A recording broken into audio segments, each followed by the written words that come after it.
விஜயோட பாட்டி நினச்ச மாதிரியே விஜயையும் குழந்தையும் பிரித்து வேறு ஹாஸ்பிட்டல் கூட்டிகிட்டு வந்துட்டாங்க. விஜய் வந்து கண் முழிச்ச உடனே காவேரி எங்கள் பாட்டி அப்படிங்கிற மாதிரி வந்து கேட்குறாங்க. காவேரி வந்து வேறு ஹாஸ்பிட்டல் வந்து ட்ரீட்மெண்ட் இருக்கா அப்படிங்கிற மாதிரி சொல்கிறாங்க. இதாம்பா உன் குழந்தை அப்படின்னு காமிக்கவும் விஜய் வந்து ரொம்பவே வந்து சந்தோஷப்படுறாரு. டிஸ்சார்ஜ் ஆகி வீட்டுக்கும் போகிறாங்க.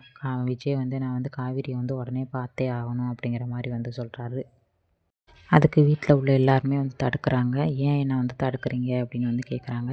காவேரிக்கு வந்து மெமரி லாஸ் ஆயிடுச்சு அப்படின்னு சொன்னதும் விஜய் வந்து ரொம்ப அழுகிறாரு. காவேரியை வந்து பார்த்தாலோ இல்லை அவள்கிட்ட வந்து நான் பேசினாலோ அவளுக்கு பழசெல்லாம் ஞாபகம் வந்துடும். நான் அவளை வந்து பார்க்கணும் அப்படிங்கிற மாதிரி வந்து சொல்கிறாரு விஜய்.